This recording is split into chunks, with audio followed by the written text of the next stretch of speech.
মেয়েটা যা দেখালো না, উফ গুল্লি। ঠিকই বলেছিস। You are under arrest. অভিযোগটা কি জানতে পারি? Attempt to rape.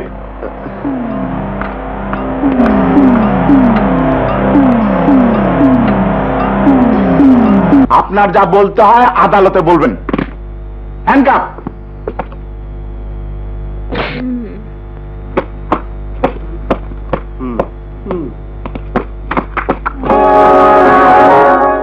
শ্বশুর বাড়ি যাচ্ছেন তো এই মালাটা গলায় পরে যান।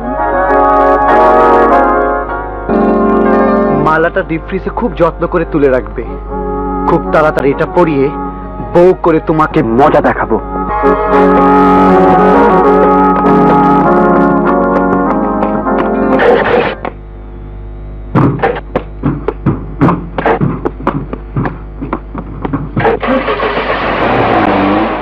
জয় যা বলেছে করতেও পারে।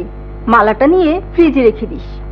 চাচা আগে 10 বছর জেল খেতে আসুক, তারপর দেখবি ওর তেজ কোথায় যায়। যা 10 বছর হবে কেন? রেপ কেসের আসামি বড়জোর মাস 3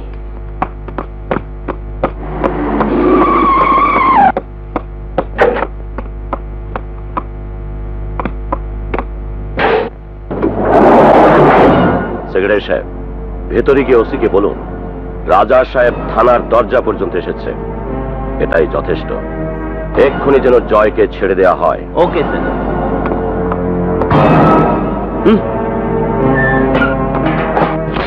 জয়কে ছেড়ে দিন। জয় এনজয় করে। রেপ কেসের আসামি। সেন্ট্রি, জয় বাবাকে অ্যারেস্ট করে নিয়ে এসো।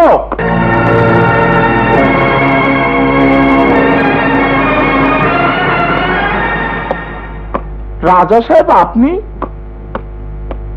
আপনি কেন এসছেন? জয় আমার ছেলে। সেক্রেটারি,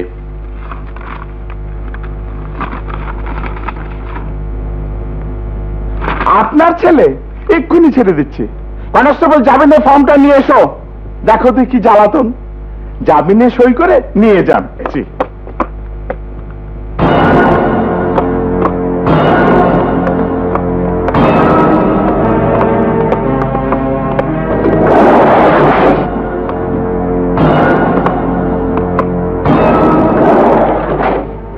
আমি জানতাম না আমার ছেলে পুলিশের হাতে ধরা পড়বে। কি করছো তুমি? তোমার ছেলেকে শিক্ষা দিচ্ছি। কেন? কি করেছো?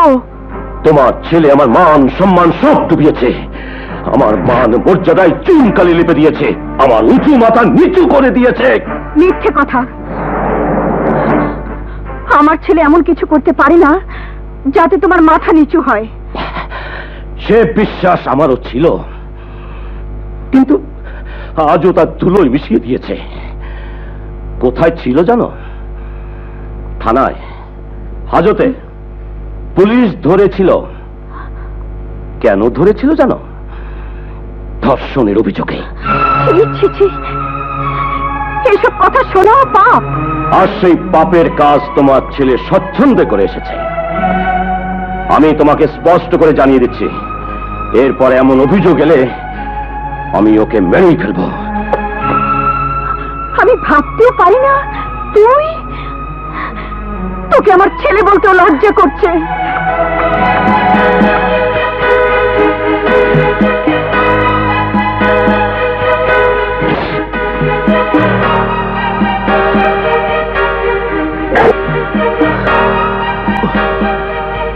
তোমার ছেলে আমার মান সম্মান সব ডুবিয়েছে।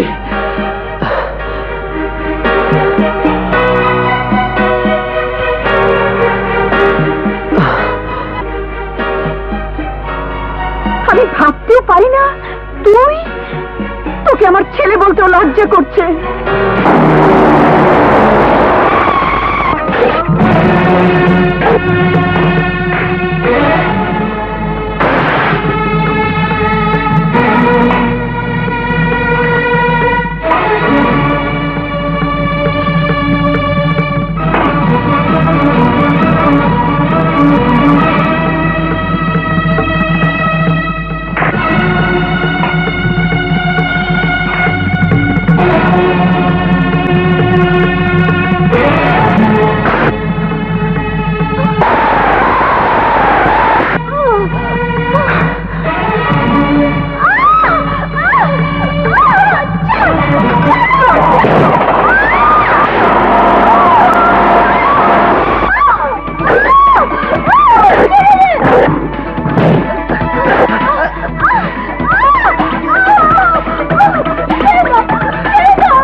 ফ্রিজি পায়ে পড়ছি, আমাকে ছেড়ে দাও।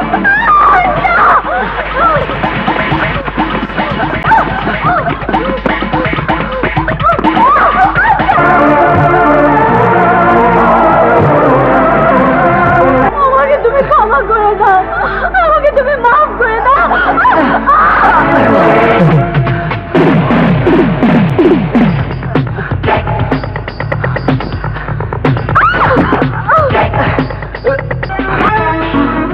তোমার কাছে আমি মিনতি করছি, তুমি আমার এত বড় ক্ষতি করো না, আমাকে তুমি মাফ করে দাও। না, তোমাকে আমি মাফ করতে পারবো না। তুমি দুনিয়ার কাছে আমার মান সম্মান নষ্ট করে দিয়েছো। তুমি আমার বাবার কাছে আমাকে ছোট করে দিয়েছো, মার কাছে ঘৃণার পাত্র করে দিয়েছো। আমি রাগের মাথায় ভুল করেছি, আমি ভুল করেছি, আমি অন্যায় করেছি। তোমার ভুল, তোমার মিথ্যে অপবাদ আমাকে উঁচু থেকে নিচে নামিয়ে দিয়েছে। নির্বোধ মেয়ে, ধর্ষণের অপবাদ দেওয়ার আগে একবারও ভাবলে না? মেয়েদের দেহের ইজ্জত যেমনি আছে, পুরুষের পরশের ইজ্জত তেমনি আছে। যাও, আরে যাও, তোমার পুলিশ বন্ধুরা এসেছে, ওদের গিয়ে বলো জয় আবারও তোমার ইজ্জত লুটেছে। এবার এবার জয়ের যেন ফাঁসি হয়। যাও, আরে যাও।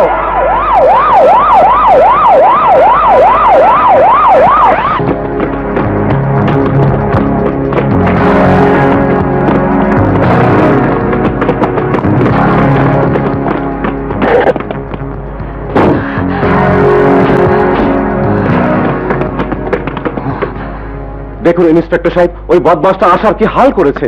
দেরি করছেন কেন? যান, এক্ষুনি গিয়ে ওর হাতে হাত করা লাগান। ওকে এবার কমসে কম 14 বছরের জন্য লোহার গরাদের পেছনে কাটাতে হবে। চলুন। আশা, ওই লম্পটটা তো কোনো ক্ষতি করেনি তো? অ্যারেস্ট করুন। দাঁড়ান, কাকে অ্যারেস্ট করছেন? কেন? ইন্সপেক্টর সাহেব, আপনাকে ভুল খবর দেওয়া হয়েছে।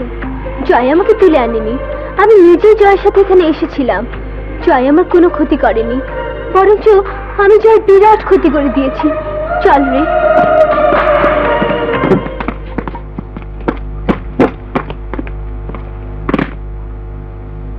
আজকাল ছেলে মেয়েদের মতিগতি বোঝার দায়, এটাই বোধ হয় টিনেজ লাভ।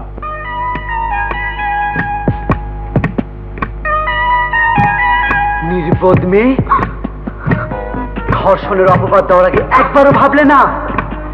মেয়েদের দেহের ইজ্জত যেমনি আছে, পুরুষের পরশের ইজ্জত তেমনি আছে।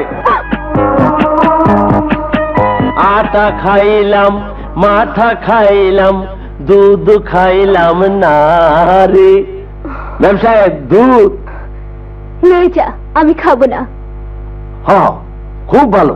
দুধ খাওয়ান ভালো না, দুধের মধ্যে গোল আছে, গোলের মধ্যে দুধ না খাইলে আম্মাজান আমার চাকরি নট করে দিব, খেদাই দিব।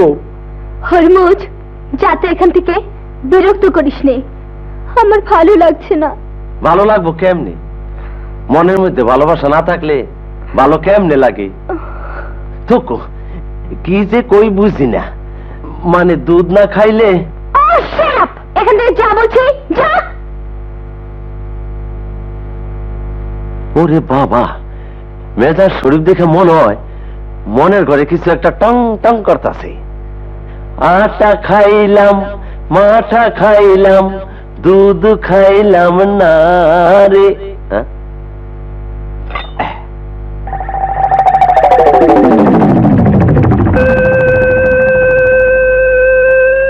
ম্যাম সাহেব দুধ খাইছে।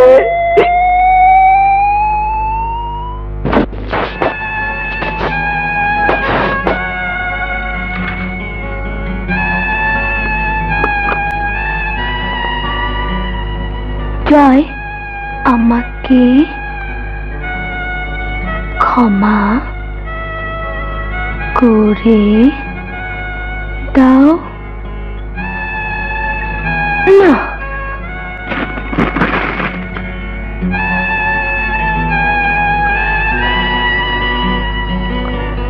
জীবনে প্রথম একটা চড় খেয়েছি। আর তাকিয়েছি তোমার হাতে।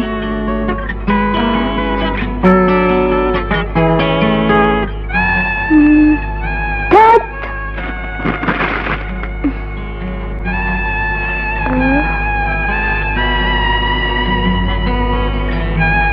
কিচ্ছু হচ্ছে না, কি যে লেখি। আশা, কি রে, রাত বাজে 12টা, এখনো তুই ঘুমাসনি? মা, আমার না ঘুম আসছে না। ঘুম আসছে না কেন? আমি একটা, না কিছু না, এমনি ঘুম আসছে না। তুমি চাও মা, আমি ঘুমাচ্ছি।